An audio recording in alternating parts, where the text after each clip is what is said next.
திருச்சிற்றம்பலம்.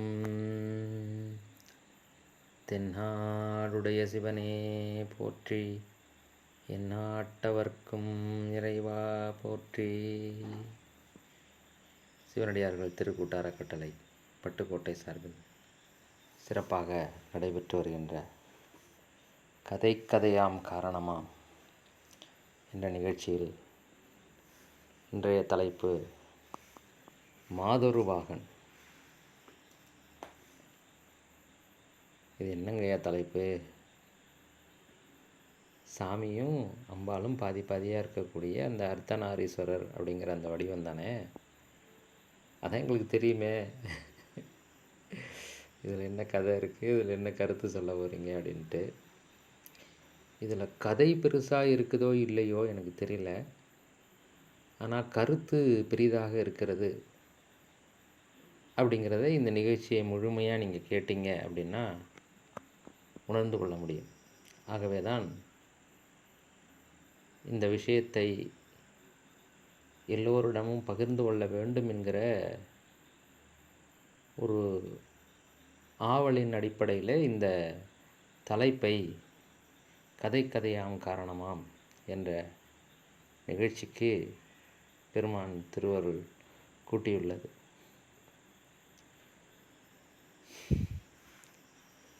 மாதொரு பாகனார் அர்த்தநாரீஸ்வரர்னா என்ன, அதன் உட்பொருள் என்ன, கதை என்ன, சரி ஏதோ சொல்கிறியா அதுக்கு ஆதாரம் என்ன அப்படின்னு அலசி ஆராய்வது தான் இந்த வீடியோவினுடைய நோக்கம்.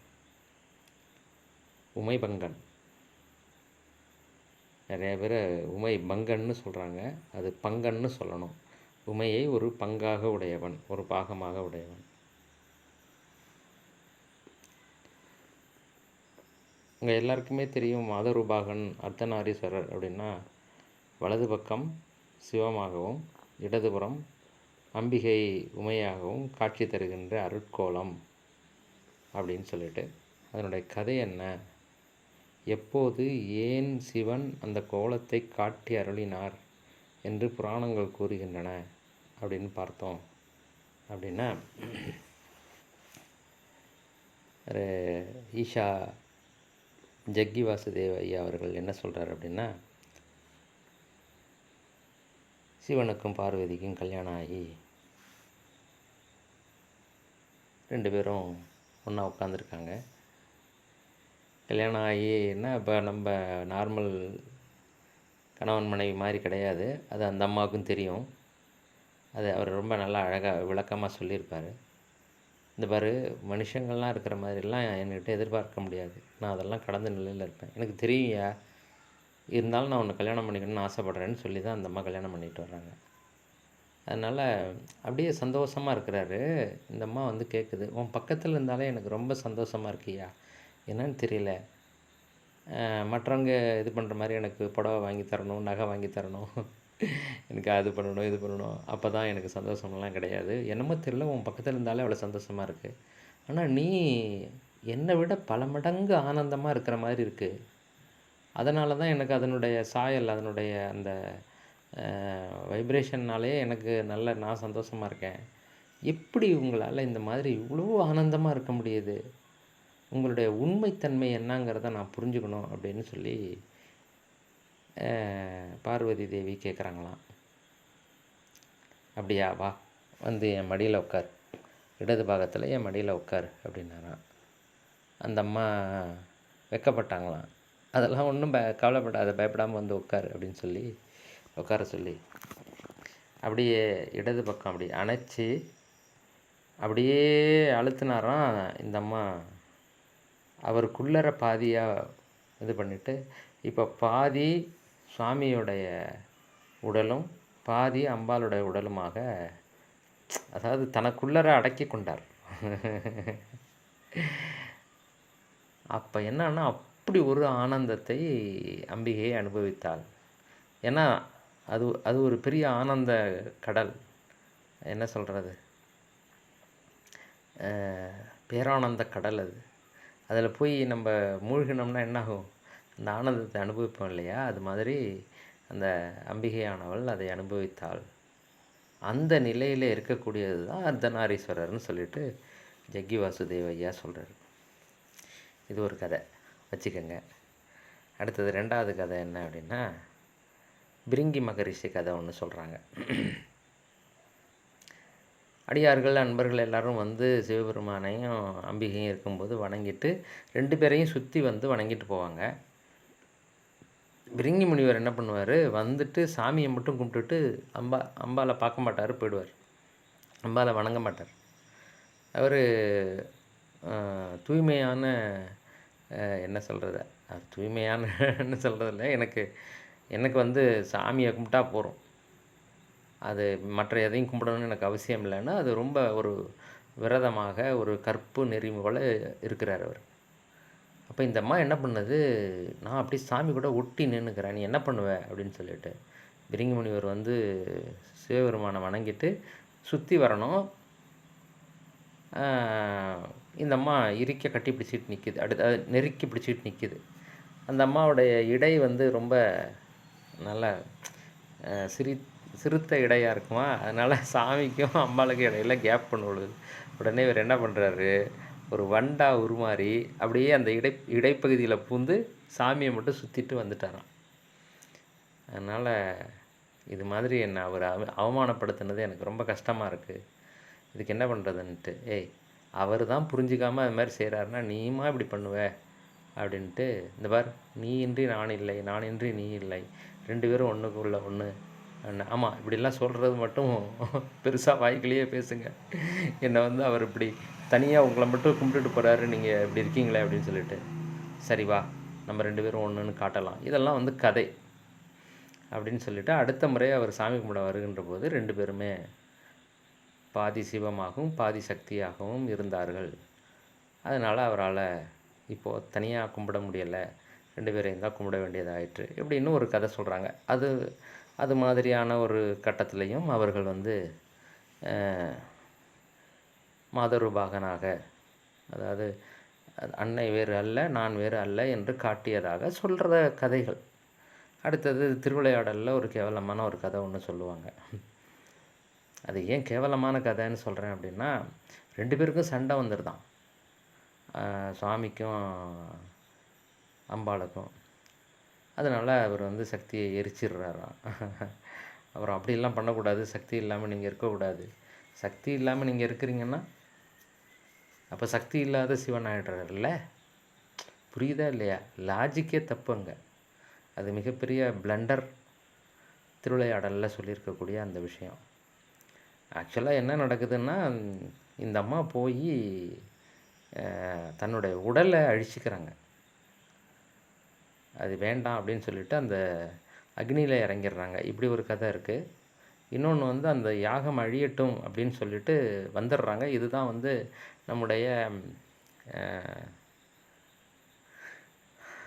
என்னது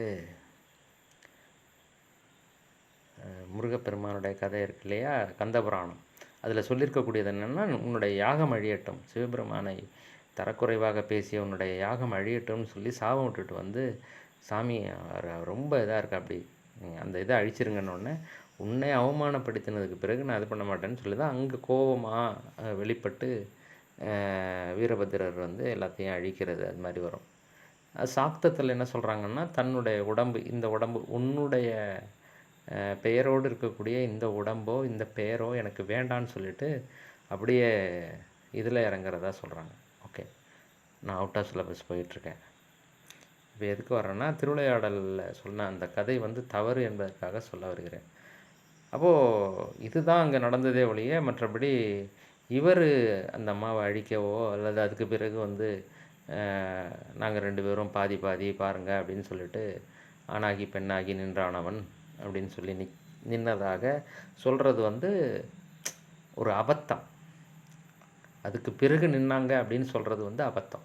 2 பேரும் சண்டை போட்டு இது பண்ணிக்கிட்டு அதுக்கு பிறகு 2 பேரும் ஒன்றா சேர்ந்துக்கிட்டாங்க அப்படின்னு சொல்கிறது வந்து அபத்தம். ஓகே, இதனுடைய உண்மை பொருள் என்ன? இதெல்லாம் கதையில் நிறையா சொல்லியிருக்காங்க. நம்ம ஏற்கனவே பார்த்த மாதிரி கதையில் சொல்லப்பட்ட கருத்து என்ன என்ன கருத்தை சொல்வதற்காக இந்த கதை சொல்லப்பட்டது. இந்த அர்த்தநாரீஸ்வரர் அல்லது மாதொருவாகன் என்கிற அந்த உருவத்தின் மூலமாக பெரியோர்கள் நமக்கு சொல்ல வந்த கருத்து என்ன அப்படின்னு பார்த்தோம் அப்படின்னா,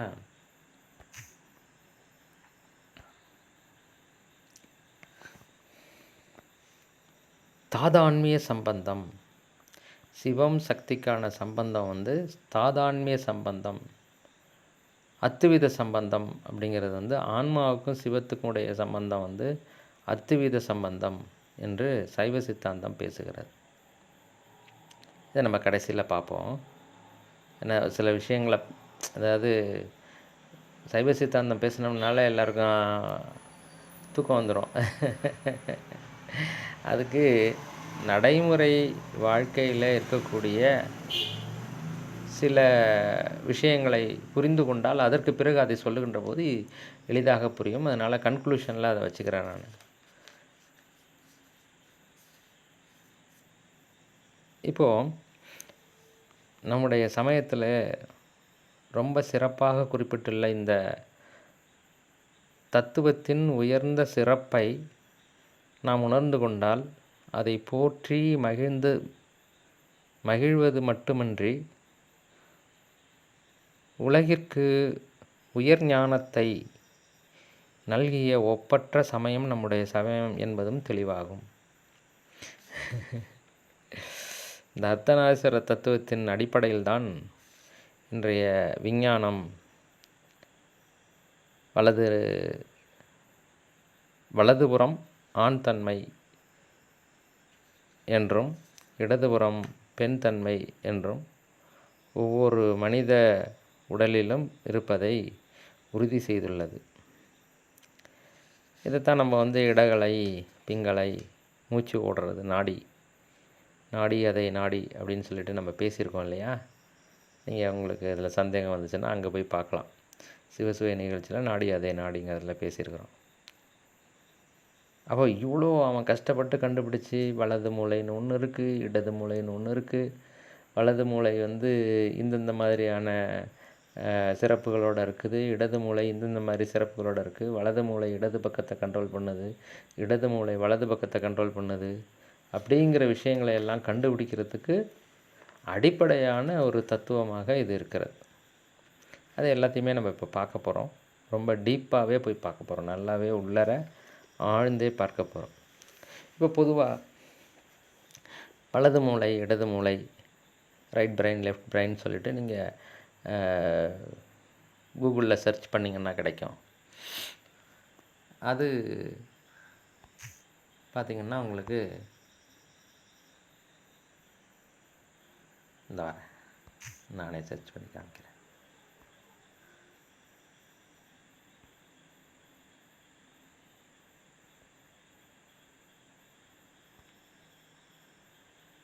ஓ, இது ஆஃப் பண்ணிட்டேன்னா நான் சரிடா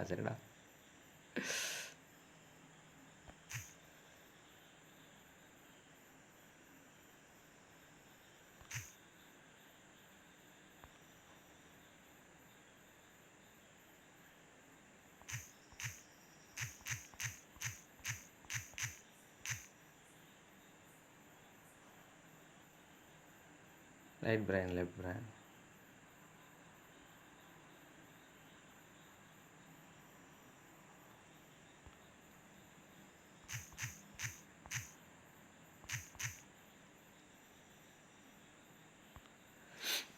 அப்படின்னு சர்ச் பண்ணினோம்னா அதில் வரக்கூடிய இமேஜஸை பார்த்திங்கன்னா இங்கே என்னென்ன சொல்கிறாங்க அப்படின்னா, இந்த பகுதி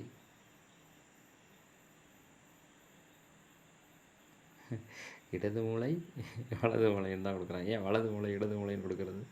ஏன்னா அவன் மூளை அப்படி தான் இருக்குது. ஃபஸ்ட்டு லெஃப்ட்டை வைக்கிது, அடுத்தது ரைட்டை வைக்கிது.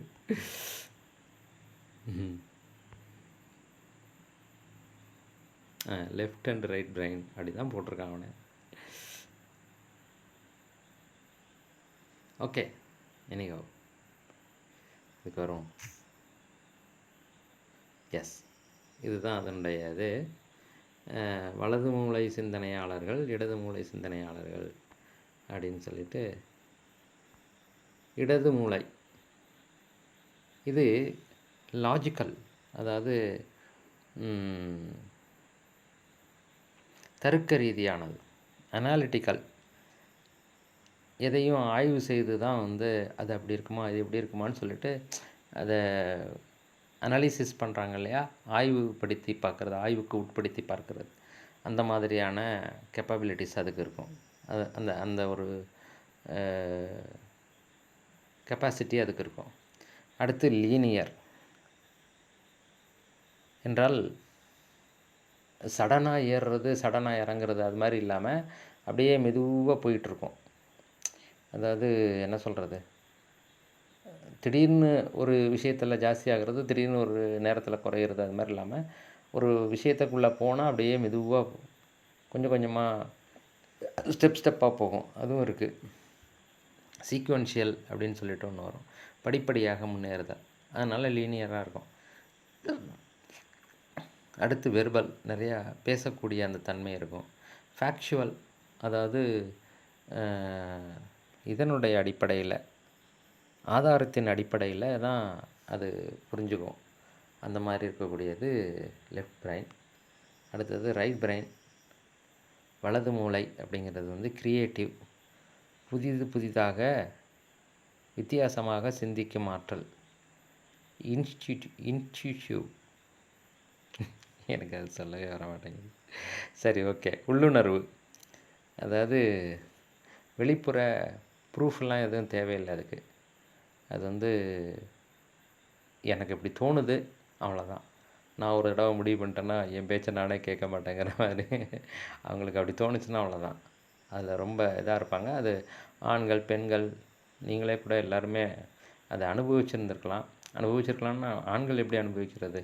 ஏன்னா இந்த இதெல்லாம் வந்து பெண்களுடைய குணங்கள். அதனால் பார்த்திங்கன்னா ஒரு சில விஷயங்கள் அவங்களுக்கு அது உண்மை அல்லது இல்லை அப்படின்னு சொன்னால் கூட, இல்லை எனக்கு என்னமோ அப்படி தான் தோணுது அப்படின்னு சொல்லுவாங்க. அந்த மாதிரி பெண்களை நிறைய நீங்கள் பார்த்துருக்கலாம். ஏன்னா இது பெண் தன்மைக்கானது, இந்த வலது மூளையினுடையது. அடுத்தது ஆர்டிஸ்டிக், கலைநுட்பம் உள்ளது. நான் வெர்பல், அதிகமாக பேச மாட்டாங்க. எமோஷனல், என்னது, உணர்ச்சி வசப்படக்கூடியவங்க. அப்புறம் இமேஜினேட்டிவ், கற்பனை திறன் நிறையா இருக்கும்.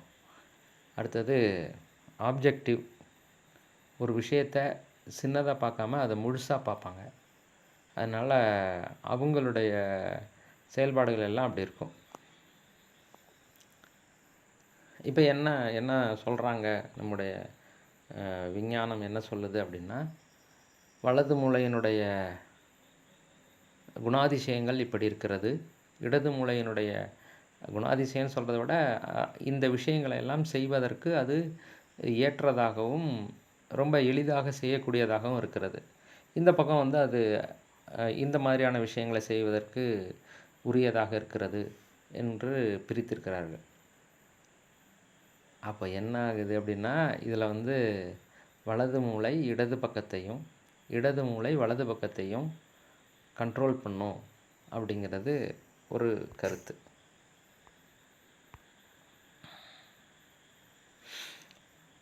இப்போ எப்படி இருக்குது அப்படின்னு பார்த்திங்கன்னா, வலது மூளை என்பது பெண்களுக்கே உரியது. அதாவது கிரியேட்டிவ், புதிதாக வித்தியாசமாக சிந்திக்கிறது, இந்த உள்ளுணர்வின் அடிப்படையில் செயல்படுவது. என்னமோ தெரியல, எனக்கு அது அந்த மாதிரி நடக்கும்னு தோணுது அப்படிம்பாங்க. நிறையா டைம் நடக்கிறதுக்கான வாய்ப்புகள் இருக்குது. அதே மாதிரி நல்ல நுட்பத்தோடு செயல்படுவாங்க. அது மாதிரி எல்லாம் இருக்கும். அதனாலே அவங்களுக்கு நிறைய அந்த அழகு சம்பந்தமான விஷயங்கள் இதெல்லாம் ரொம்ப பிடிக்கும்னு வச்சுக்கோங்களேன். அப்புறம் கற்பனை திறன் அவங்களுக்கு நிறையா இருக்கும். அப்புறம் எல்லாத்தையும் முழுசாக பார்ப்பாங்க அப்படிங்கிறது. இது பெண் தன்மை, இது வலது மூளை. அந்த வலது மூளை இடது பாகத்தை கண்ட்ரோல் பண்ணும். அடுத்தது இடது மூளை அப்படிங்கிறது லாஜிக்கல், அனாலிட்டிக்கல், அதாவது தர்க்க ரீதியானது, ஆய்வுக்கு உட்பட்ட விஷயங்களை மட்டுமே ஏற்றுக்கொள்ளது, சமச்சீரான முன்னேற்றம் உடையது, அதாவது ஆதாரத்தின் அடிப்படையிலே முடிவெடுக்கும், படிப்படியாகவே அதில் இது பண்ணும். சப்ஜெக்டிவ், அதாவது ஒரு விஷயத்தை எடுத்துக்கிட்டால் அந்த விஷயத்தை மட்டும்தான் பார்க்கும். அதை சுற்றி அடுத்து என்ன நடக்கும், இது இப்படி பண்ணால் அப்படி ஆகுமா, அது அப்படி பண்ணால் அப்படி ஆகுமான்லாம் யோசிக்காது. அதை பற்றி மட்டும் பார்த்துக்கிட்டு போயிட்டே இருக்கும். சப்ஜெக்டிவ். பெண்களுக்கு வந்து ஆப்ஜெக்டிவ், ஒன்று முழுசாக பார்ப்பாங்க. இந்த மாதிரி பண்ணுறீங்களா, இந்த மாதிரி வந்துச்சுன்னா என்ன பண்ணுவீங்க அப்படின்னு கேட்கக்கூடிய அந்த ஒரு கெப்பாசிட்டி அவங்கள்ட்ட தான் உண்டு. இது வந்து ஆண் தன்மை. அது வந்து வலது பாகத்தை கண்ட்ரோல் பண்ணும். இடது மூளை வலது பாகத்தை கண்ட்ரோல் பண்ணும். இது மாதிரி ஒரு அருமையான ஒரு இது இருக்குது. இது மூச்சு காற்றையும் இந்த மூளையில் சிவனும் சக்தியும் எப்படி இருக்காங்க அப்படிங்கிறதையும், சந்திரன் சூரியகலை அப்படிங்கிறதையும் எல்லாவற்றையும் குறிக்கக்கூடிய விதமாக ரொம்ப அருமையாக இருக்குது இந்த படம். அதனால் அதை எடுத்துருக்கிறேன் நான். நல்லா அழகாக போட்டிருக்காங்க. அதாவது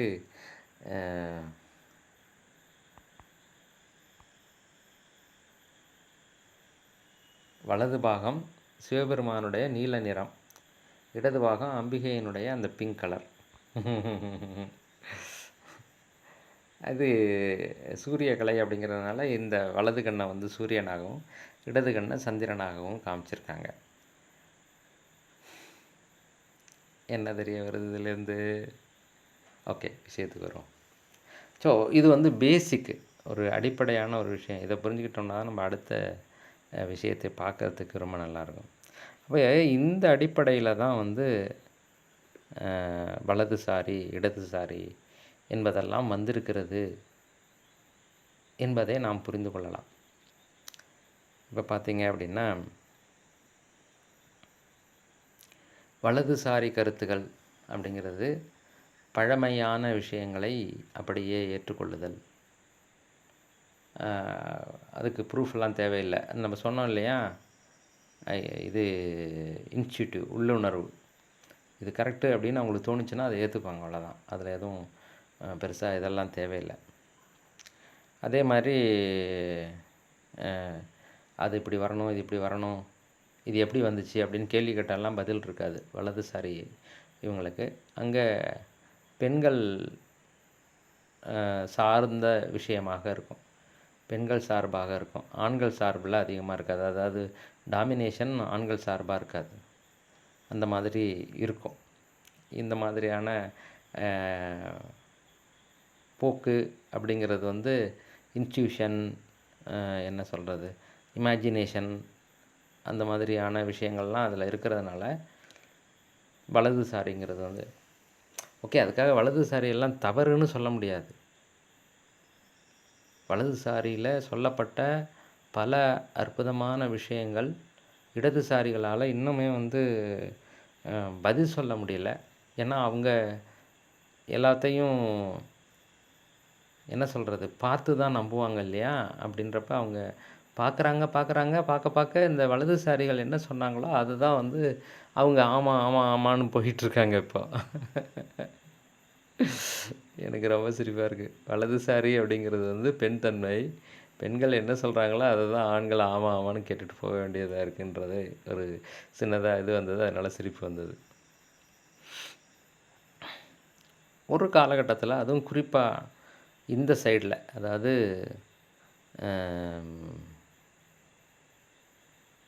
எங்கே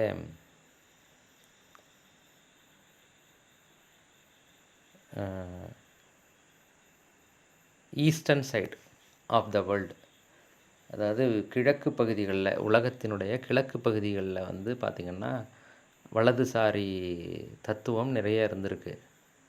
இதெல்லாம் ரொம்ப உள்ளரப்போனால் நிறைய விஷயங்கள் வெளியில் வருது. இப்போ எப்படி அது மாதிரி இருந்தது அப்படின்னு பார்த்திங்கன்னா, உலக இயற்கையாகவே அப்படி தான் இருக்குது. அதனால் அந்த மாதிரியே இருந்திருக்கு. உலகமே பார்த்திங்கன்னா உங்களுக்கு பொதுவாக ஒரு படத்தை போட்டோம்னா, ஒரு வீட்டினுடைய படமாகட்டும், ஒரு மேப்பு வரைபடமாக இருக்கட்டும், ஒரு ஊரோட வரைபடம், ஒரு இது பஞ்சாயத்தோட வரைபடம், அல்லது ஒரு நிலத்தினுடைய வரைபடம், அல்லது இந்த உலகத்தினுடைய வரைபடம், எதை போட்டிங்கனாலும் என்ன பண்ணுவாங்கன்னா, நார்த் வடக்கு சைடை மேலே வச்சு சவுத்து கீழே அப்படிங்கிற மாதிரி தான் போடுவாங்க. இப்படி வச்சு பார்த்தோம்னா மேல் பக்கம் வந்து வடக்கு இருக்கும், கீழே தெற்கு இருக்கும். இதுதான் வந்து வலதுசாரிகள் சொன்னாங்க. வடக்கு மேலே தெற்கு கீழே அப்படின்னு சொல்லிட்டு. அதில் இன்னும் சொல்ல போனோம்னா இந்த இதில் வந்து ரொம்ப டீப்பாக உள்ளார போனவங்க வந்து வடக்கு என்பது உச்சி, சிரசு, கைலாயம், தெற்கு என்பது மூலாதாரம், அது கீழே இருக்கிறது அப்படின்னு எல்லாம் நிறையா சொல்லியிருக்காங்க. சரி, வச்சுக்கோங்க. நான் இப்போ எதுக்கு சொல்ல வந்தேன் அப்படின்னா, இப்போது ஒரு மனிதன் நின்னா அவங்களுடைய சரி இப்போ படுத்திருக்கோம்னு வச்சுக்கோங்களேன். ஒரு மனிதன் படுத்திருக்கிற மாதிரியான ஒரு இது கற்பனை பண்ணிக்கோங்க. அப்போ அந்த படத்தை எப்படி வைக்கணும், எப்படி வச்சு பார்க்கணும்? வடக்கு பக்கம் தலை இருக்கிற மாதிரி வைங்க. அப்போ நம்ம வடக்கு பக்கம் தலை வைக்கிற மாதிரி வச்சு படுத்துட்டு, தெற்கு பக்கம் காலை நீட்டி படுத்துட்டு, கையை விரித்து வச்சுட்டு இப்படி படுத்திருந்தீங்கன்னா, உங்களுடைய வலது பக்கம் மேற்கு வரும், இடது பக்கம் கிழக்கு வரும். ஓகேயா? அப்போது கிழக்கு பக்கம் இருக்கிறவங்கெல்லாம் இடது பக்கம்னா அவங்க வலது மூளை கண்ட்ரோல் உள்ளவங்க, அதனால் அவங்க வலதுசாரி.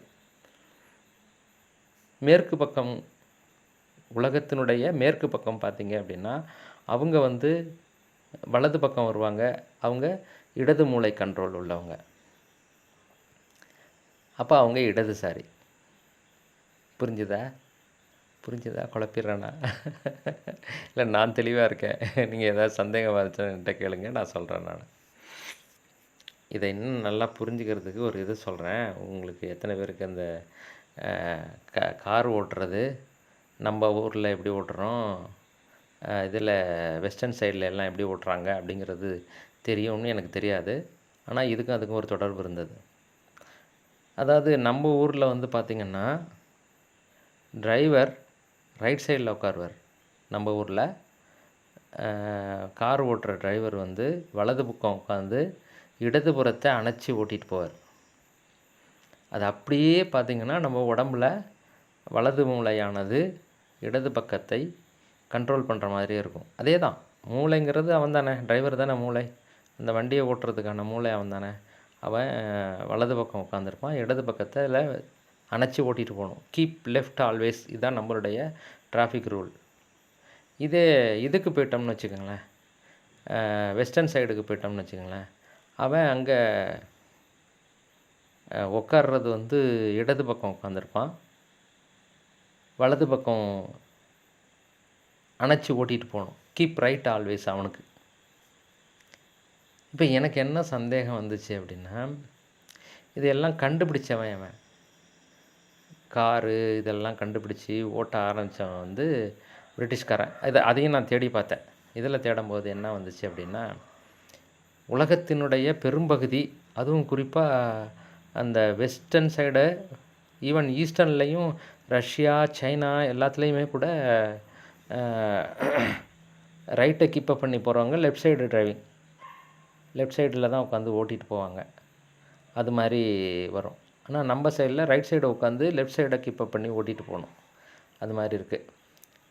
இது எத்தனை கண்ட்ரீஸ்லன்னா, இந்த பக்கத்தில் பார்த்திங்கன்னா இந்தியா மேஜராக, அதுக்கு பிறகு இந்த பக்கம் மலேசியா, சிங்கப்பூர், இந்தோனேஷியா, தாய்லாந்து, அந்த இடங்கள், அப்புறம் கொஞ்சம் அப்படி இவங்க மட்டும்தான் அதை ஃபாலோ பண்ணுறாங்க, மற்ற எல்லாருமே இது பண்ணுறாங்க. இப்போ எனக்கு என்ன சந்தேகம் வந்துச்சுன்னா, இந்த காரெல்லாம் கண்டுபிடிச்சது யார்? இங்கிலாந்துக்காரன். அவன் என்ன சொல்லியிருந்தான், ஒரு இது, இங்கிலாந்து காலனி ஆதிக்கத்தின் கீழே இருந்த நாடுகள் எல்லாமே வந்து ரைட் சைடை கீப்பப் பண்ணி போகிறது, லெஃப்ட் சைடு தான் டிரைவிங் உட்காந்துருப்பாங்க அப்படின்னு சொல்லி ஒரு இது சொல்கிறான். நம்மளும் இங்கிலாந்தினுடைய ஆட்சி காலத்துக்கு கீழே தானே இருந்தோம். ஆனால் நமக்கு மட்டும் ஏன் அப்படி பண்ணினான்னா, இங்கே வந்து ஏதோ நடந்திருக்கணும், எனக்கு தெரியல, நடந்திருக்கணும். அவன் வந்து அதே மாதிரி கொண்டுட்டு வந்து ஓட்டுன்னா, இல்லை இங்கே இருக்கிறவங்கெல்லாம் வந்து வலதுசாரி ஆட்கள், அதனால் அவனுக்கு வந்து இந்த பக்கம் மாற்றி ஓட்ட சொன்னீங்கன்னா ஏதாவது ஆக்சிடெண்ட்ஸ் எல்லாம் நிறையா நடக்கும், அல்லது நடந்துருந்துருக்கணும், எனக்கு தெரியல. இல்லாட்டினா அவன் மாற்றிருக்க மாட்டான். அந்த மாதிரி எல்லா இடத்துக்கும் எப்படி ஒரு இதை கொடுத்தவன் வந்து இந்தியாவுக்கு மட்டும் ஏன் வேரியேஷன் கொடுக்கணும் அப்படின்னு எனக்கு தெரியல. ஆனால் இதுகள் எல்லாமே ஒரு ரிலேஷனில் வர்றதை நான் பார்த்தேன். அப்போது இந்த வலதுசாரி இடதுசாரி இதெல்லாம் பார்த்திங்கன்னா ஆண் தன்மை, பெண் தன்மை, இதெல்லாம் வந்து அர்த்தநாரீஸ்வரர் என்கிற அந்த அடிப்படை தத்துவத்திலிருந்து எல்லாத்தையும் நம்ம வெளியில் கொண்டுட்டு வரலாம். அதை அடிப்படையாக வச்சுக்கிட்டு இதுகளை எல்லாத்தையும் வெளியில் கொண்டுட்டு வரலாம். அதை விட ரொம்ப அற்புதமான ஒரு விஷயத்தை பெருமான் திருவருளாலே அடியேன் உணர்ந்து கொண்டேன். அதை உங்களோடு இப்போது பகிர்ந்து கொள்கிறேன். இப்போ என்ன கேள்வி வந்தது அப்படின்னா, ஆண் பெண் இருவரும் சேர்ந்த உருவம்தான் அர்த்தநாரீஸ்வரர் என்றால், இந்த ஆண் பெண் அப்படிங்கிற இந்த பேதம் எப்போது வந்தது, எப்படி வந்தது, ஏன் வந்தது, யாரால் வந்தது, எதற்காக வந்தது அப்படின்னு பல கேள்விகள் கேட்டாலும் அதுக்கு ஒரே பதில் இந்த மாதொருபாகன் அல்லது அர்த்தநாரீஸ்வரர் என்கிற இந்த வடிவம்தான். அது எப்படி அப்படிங்கிறத மட்டும் நான் சொல்லிவிட்டு இதை நிறைவு செய்கிறேன்.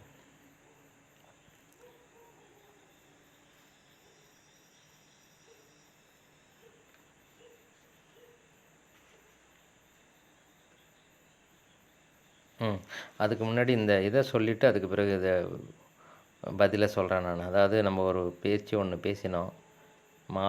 இது முதல்ல தொடங்கும்போது தாதான்மிய சம்பந்தம் அப்படின்னு சொல்லிட்டு, அது என்ன தாதான்மிய சம்பந்தம் அப்படின்னா, குணகுணி சம்பந்தம் அல்லது தாதான்மிய சம்பந்தம் அப்படின்னு சொல்லுவாங்க. ஒரு மலர் இருக்குது அப்படின்னா அந்த மலர்லேருந்து வாசனை வரும். அப்போ மலர் இல்லைன்னா வாசனை இருக்காது.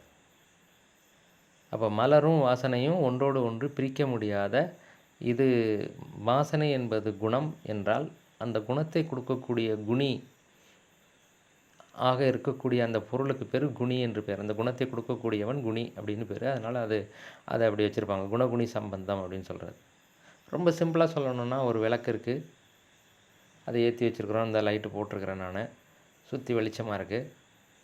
அப்போ எனக்கு அங்கே எரிஞ்சிட்ருக்கிற விளக்கு எனக்கு தெரியல, அதனுடைய வெளிச்சம்தான் இங்கே தெரியுது எனக்கு. அப்போது இது வேறு அது வேறு, இந்த வெளிச்சம்தான் எனக்கு முக்கியமே தவிர விளக்கு எனக்கு ஒன்றும் பெரிய விஷயம் கிடையாதுன்னு விளக்கு அணைச்சிட்டோம்னா வெளிச்சமும் போயிடும். அப்போ வெளிச்சம் என்பது விளக்கினுடைய அடிப்படையிலிருந்து தான் வருகிறது. இதைத்தான் சொன்னாங்க, சக்தி இல்லையேல் சிவம் இல்லை, சிவம் இல்லையே சக்தி இல்லை. வெளிச்சம் கொடுக்கலைன்னா அது விளக்கு இல்லை. இந்த விளக்கு என்கிற பெயரே எதற்காக வந்தது? விளக்கமாக எல்லாவற்றையும் காட்டுவதனாலே அதுக்கு விளக்கு என்று பெயர் வந்தது. எல்லா பொருள்களையும் விளக்கமாக காட்டுவதனாலே அதற்கு பேர் விளக்கு என்று வந்தது. அப்போது விளக்கு காட்டலை, விளக்கிலேருந்து வரக்கூடிய வெளிச்சம்தான் காட்டுதுன்னு அதை பெருமையாக பேசிக்கிட்டு இருக்கிறது கொஞ்சம் அறிவுடைத்தனமாக கொள்ள முடியாது, கொஞ்சம் அறிவற்ற நிலையாகத்தான் எடுத்துக்கொள்ள வேண்டும். இப்போது ஒளி கொடுக்காதது விளக்காக இருக்க முடியாது, விளக்கு இல்லாமல் ஒளி இல்லை. இதுதான் சக்தி இல்லையேல் சிவம் இல்லை, சிவம் இல்லையேல் சக்தி இல்லைன்னு சொன்னாங்க. இந்த உண்மையை, இதை உயர்ந்த தத்துவத்தை அதனுடைய உரிய முறையிலே எடுத்து சொல்வதற்கு நமக்கு ஆட்கள் இல்லாத காரணத்தினால ஏதேதோ கதையெல்லாம் சொல்லி இந்த மாதொரு பாகனார் வடிவத்தை நம்ம வச்சு எனிஹோ அதை பத்திரமா வச்சுருக்குறோம். அது ரொம்ப சந்தோஷம்.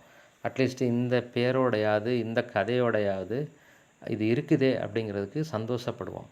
அப்போ தான் நம்ம அதை பற்றி யோசிக்க ஆரம்பிப்போம், அதை பற்றி சிந்திக்க ஆரம்பிப்போம், நிறையா விஷயங்களை நம்ம அதிலேருந்து கொண்டுட்டு வரோம். இப்போ நம்மளுடைய இந்த கேள்விக்கு வருவோம். முதலில் ஆண் பெண் என்ற பேதம் எப்படி வந்தது, யாரால் வந்தது, ஏன் வந்தது, எதற்காக வந்தது அப்படிங்கிற கேள்விக்கு இதுதான் பதில் அப்படின்னு சொல்லியிருந்தேன் இல்லையா?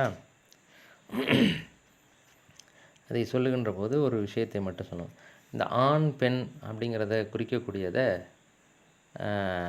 தமிழில் பால் என்று சொல்வார்கள். ஆண் பால், பெண் பால். ஆக்சுவலாக தமிழில் 5 பால் உண்டு. ஆண்பால், பெண்பால், பலர்பால். இது உயர்திணைக்கு, அதாவது மனிதர்களுக்கு சொல்கிறது. அடுத்தது ஒன்றன்பால், பலவின்பால். இது அகிரிணைக்கு சொல்லக்கூடியது. 5 விதமான பால் உண்டு. பொதுவாக பால் என்றால் பிரிவு என்பது பொருள்.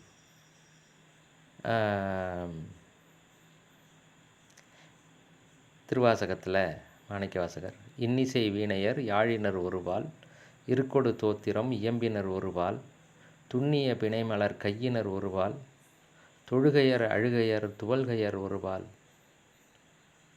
அப்படின்னு சொல்லுவார். அதாவது இந்த மாதிரி ஒவ்வொரு விதமான மனிதர்களும் ஒரு ஒரு பிரிவாக ஒவ்வொருத்தங்களும் ஒரு ஒரு பக்கமாக நின்று உன்னை வழிபடுகிறார்கள்ங்கிற மாதிரி வரும்னு வச்சுக்கோங்களேன். எதுக்காக சொல்ல வந்தேன்னா பால்னா பிரிவு அப்படிங்கிறதுக்காக நான் சொல்லுவேன். ஓகே, அதே இதை ஆங்கிலத்தில் எடுத்துக்கிட்டோம்னா அவன் செக்ஸ் அப்படின்னு சொல்கிறான். ஆண் பெண் வேதத்தை அவன் செக்ஸ்ன்னு சொல்கிறான். அது எங்கேருந்து வந்தது, எந்த வேர் சொல்லிலிருந்து வந்தது அப்படின்னு பார்த்தோம் அப்படின்னா அது செக்ஷன், செக்டார், ஒரு பிரிவு என்கிற அந்த இதுலேருந்து தான் வருது. அப்போது ரெண்டும் அடிப்படையில் ஒரே மாதிரி இருந்தாலும் இந்த கேள்வியை கேட்கின்ற போது ஆங்கிலம் தோற்றுவிடுகிறது, தமிழ் ஜெயிக்கிறது. ஆங்கிலத்திட்ட கேட்குறாங்க, 2 பிரிவு தான்ப்பா, ஏன் பிரிந்தது என்றால் ஆங்கிலத்துக்கு தெரியாது. ஆனால் தமிழ் அந்த பால் என்ற வார்த்தையிலிருந்து அதற்கு விளக்கம் தருகிறது. என்னடா இவன் ஒரு சிவனடியாராக இருந்துக்கிட்டு பாலியலையும் செக்ஸையும் பற்றி பேசிகிட்டு இருக்கிறானேன்னு நினைக்க வேண்டாம். இந்த ஆண் பெண் பேதத்தை பற்றி பேசுவதற்கு அருகதையும் உரிமையும் உடையவர்கள் அப்படின்னு பார்க்க போனால் சிவனடியார்கள் தான். ஏன்னா சிவபெருமான் தான் அந்த பேதத்தையே கொண்டுட்டு வந்தவர். இப்போ ஏன் என்ற கேள்விக்கு வருகிறோம். ஏன் என்ற கேள்வி கேட்காமல் வாழ்க்கை இல்லை. முதல்ல இப்போ ஏன்னு கேட்குறோம். ஏன் அது வந்தது? இப்போ என்னென்னா ரெண்டுலேயுமே என்ன சொல்லுது, ஆங்கிலத்திலையும் தமிழ்லையும் அது பிரிவு என்று சொல்லுகிறது. ஏன் பிரிந்தது? இப்போ பால் ஏன் பிரிகிறது? எல்லாருக்குமே தெரியும்.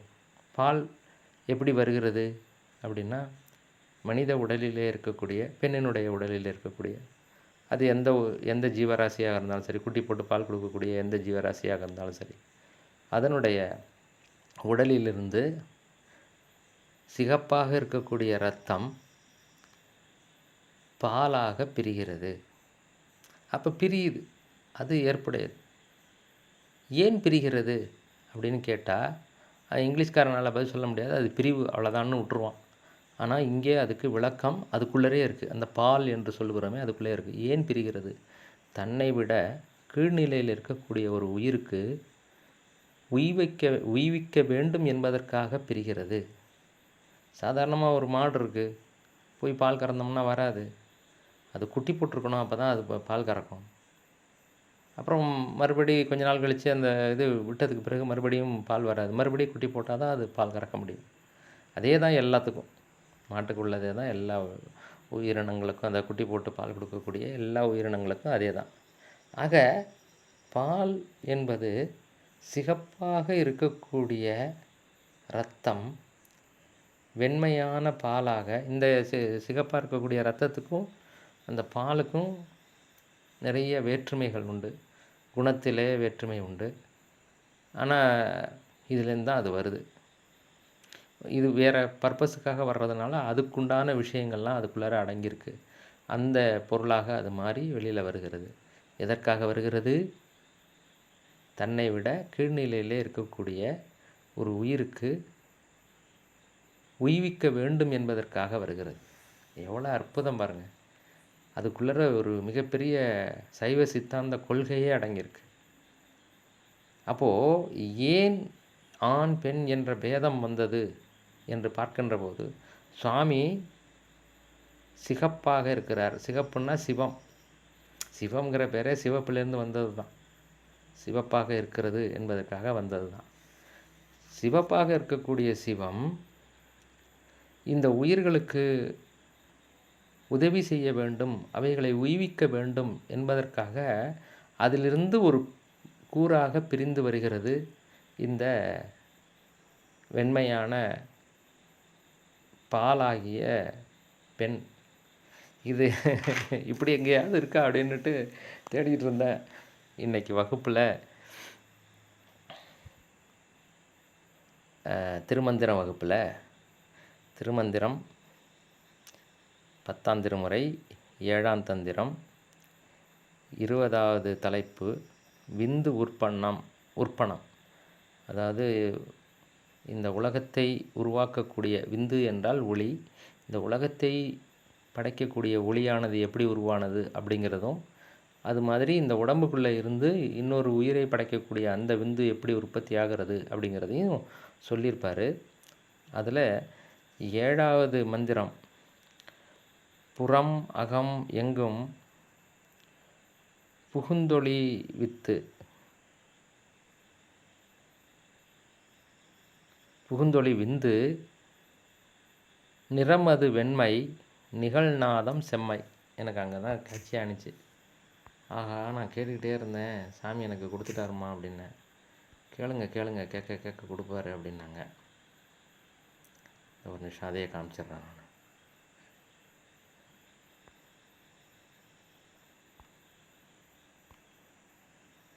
எடுத்து வச்சிருந்தேன், விட்டேன்.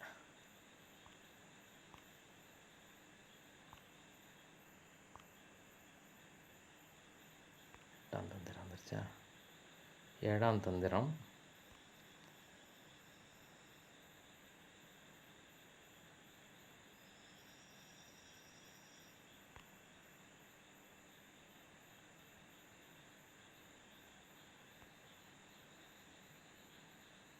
விந்து உற்பணம். இதில் 7வது பாடல் இந்த இருக்கு பாருங்க. புறம் அகம் எங்கும் புகுந்தொளிர் விந்து, நிறமது வெண்மை. விந்துனுடைய நிறம் வெண்மை. விந்து என்பது சக்தியை குறிக்கக்கூடியது, நாதம் என்பது சிவபெருமானை குறிக்கக்கூடியது. அப்படி தான் இறங்கி வருவார். பராபர சிவமாக இருக்கக்கூடிய சிவம், அனாதி சிவமாக இருக்கக்கூடிய சொரூப நிலையில் இருக்கக்கூடிய சிவம் கீழே இறங்கும்போது இந்த இந்த இதில் வரும். முதல்ல நாதமாக வந்து அதற்கு பிறகு விந்துவாக மாறி அந்த விந்து தான் வந்து எல்லாத்தையும் உற்பத்தி பண்ணும். அதுக்கு பிறகு சதாசிவம், அதுக்கு பிறகு மகேஸ்வரர், அதுக்கு பிறகு உருத்திரர், அப்புறம் திருமால், பிரம்மா, அப்படியே கீழே எல்லாமே வரும். அப்படி தான் வந்து அந்த இதுகளெல்லாம் நவந்தரு பேதம் அப்படிங்கிறதெல்லாம் சொல்லியிருப்பாங்க. இல்லை, எனக்கு முக்கியமாக தேவைப்பட்டது என்ன அப்படின்னா, சுவாமி எனக்கு இப்படி ஒரு விஷயத்தை காட்டுறீங்களே, ஏதோ எனக்கு தெரியாது, எனக்கு மனசுக்கு தோணுச்சு. பால் என்பதை பற்றி சிந்திக்கின்ற போது பெருமான் அருளாலே தோன்றிய விஷயம் அது. சிகப்பாக இருக்கக்கூடிய சிவம் அது வெண்மையான ஒரு விஷயமாக பிரிகிறது. எதற்காக பிரிகிறது என்றால், தன்னை விட கீழ்நிலையில் இருக்கக்கூடிய உயிர்களுக்கு உதவி செய்வதற்காக, அவற்றை உய்விப்பதற்காக பிரிகிறது. அதுதான் பால். அப்போது ஆண் பெண் என்ற பேதம் யாரால் வந்தது அல்லது ஏன் வந்தது என்றால், தன்னை விட கீழ்நிலையில் இருக்கக்கூடிய ஒரு விஷயத்தை உய்விக்க வேண்டும் என்பதற்காக தன்னிலிருந்தே ஒரு பகுதியை பிரித்து பெருமான் அனுப்பிச்சு அதை செய் என்று அனுப்புகிறார். அப்போ யாரால் வந்தது? சிவபெருமானால் வந்தது. ஏன் வந்தது? ஆன்மாக்களாகிய நம்ம எல்லோரையும் உய்விப்பதற்காக தன்னுடைய பெரும் கருணையினாலே பெருமான் தன்னுடைய சக்தியை பிரித்து கொடுக்கிறார். அடுத்தது, எப்படி வந்தது, எதற்காக வந்தது, எல்லாத்துக்கும் இப்போ ஆன்சர் கிடச்சிருச்சா? கிடச்சிருக்கும். அப்படி இல்லைன்னா என்கிட்ட கேளுங்க, நான் சொல்கிறேன். நான் என்னால் முடிஞ்ச அளவுக்கு நான் எல்லாத்தையும் சொல்லிட்டேன். அதனால்தான் கோவில் சுவற்றில் வெண்மை மற்றும் சிகப்பு பட்டை அடிக்கிறார்கள். பலர் இதை சுக்கிலம் சுரோனிதம் அதை குறிப்பதற்காகத்தான் அப்படி அடிக்கிறார்கள் என்று சொல்வார்கள். இந்த இடத்துல கலர் மாறிடும். சுக்கிலத்தோடைய கலர் வெள்ளையாகவும் சுரோனியத்தோட கலர் சிகப்பாகவும் மாறும். அது என்ன கணக்குன்னு எனக்கு கரெக்டாக தெரியல. அது பெருசாக ஒன்றும் பிரச்சனை இல்லை. ஆனால் எனக்கு இப்போ என்ன தோணுது அப்படின்னா, இந்த ஆண்பால் பெண்பால் வேரியேஷனை காட்டுறதுக்காகத்தான் சிகப்பும் பச்சையுமாக காட்டுறாங்க. ஓகே, ஏதோ ஒரு ரூபத்தில் சுக்கிலம் சுரோனிதமாக காமிச்சாலும் சரி, அல்லது சிகப்பு வந்து நாதத்தினுடைய நிறம் செம்மை, விந்துவனுடைய நிறம் வெள்ளை அப்படின்னு எடுத்துட்டாலும் சரி. இப்போ எனக்கு அதை பார்த்த உடனே எனக்கு இதுவாக தான் தோன்றுறது. இப்படி தான் என்ன இனிமேல் நான் எங்கே சிகப்பு வெள்ளையை பார்த்தாலும் சுக்கிலம் சுரோனிதமாக பார்க்க மாட்டேன். நாதத்தினுடைய நிறம் செம்மை, விந்துவினுடைய நிறம், அதாவது அம்பிகையை குறிக்கக்கூடிய நிறம் வந்து வெண்மை. இது ரெண்டும் வந்து எனக்கு அந்த பாலாக பிரிகிறத அதை காமிச்சு, இது இரண்டும் வந்து எனக்கு இந்த 2 நிறத்தையும் பார்க்கின்ற போது அர்த்தநாரீஸ்வரர் ரூபமாகத்தான் தெரியுமே அன்றி வேறு எதுவும் தெரியாது. அந்த மாதிரியான ஒரு அற்புதமான விஷயமாக இந்த மாதொரு வாகனார் என்கிற விஷயமானது அமைந்திருக்கிறது. ஆக மாதொரு வாகன் என்னும் இந்த அர்த்தநாரீஸ்வரர் ரூபம் சிவபெருமானின் ஒப்பற்ற பெருங்கருணையை காட்டுவதோடு மட்டுமன்றி அவன் நமக்காக இப்படியெல்லாம் இறங்கி வந்து அருள் புரிவதை குறிப்பதற்குத்தான் ஆண் பெண் என்ற பேதத்தை படைத்து, எதில் எல்லா உயிர்களிலும் ஆண் பெண் என்ற பேதத்தை படைத்து இருவரும் ஏன் இப்படி இறைவன் நம்மை படைத்தார் என்று சிந்தித்தால் அது கொண்டு போய் அந்த இடத்துல விடும். ஏன் இப்படி ஆண் பெண்ணாக நம்மளை படைச்சிருக்கிறாரு அப்படின்னு ஏதோ ஒரு சூழ்நிலையில் ஒரு நிலையில் அவன் யோசிக்க ஆரம்பித்தான்னா அவனை கொண்டு போய் அங்கே விட்டுரும். ஆகா, இந்த மாதிரி தான் அவர் படைச்சிக்கிட்டு இருக்கிறாரு, அதை உணர்த்துவதற்காகத்தான் நான் இப்படி தாண்டா படைக்கிறேன், நான் இப்படி தாண்டா கஷ்டப்பட்டுக்கிட்டு இருக்கிறேன், தெரிஞ்சுக்கங்கடா அப்படின்னு காட்டுறதுக்காகவே இந்த ஆண் பெண் அப்படிங்கிற அந்த பேதத்தை படைத்திருக்கிறார் என்று புரிந்து கொண்டு உய்ய வேண்டும், அவனை புரிந்து கொண்டு உய்ய வேண்டும் என்ற அருட்கருணையும் உணர்த்துவதாக உள்ளது என்று கூறி இத்துடன் இந்த தலைப்பை நிறைவு செய்கிறேன். இதில் வேறு ஏதாவது சந்தேகங்கள் கேள்விகள் இருந்தால் டிஸ்கிரிப்ஷனில் நான் கொடுத்துருக்கிற என்னுடைய வாட்ஸ்அப் நம்பருக்கு அனுப்பவும். நன்றி, வணக்கம், திருச்சிற்றம்பலம்.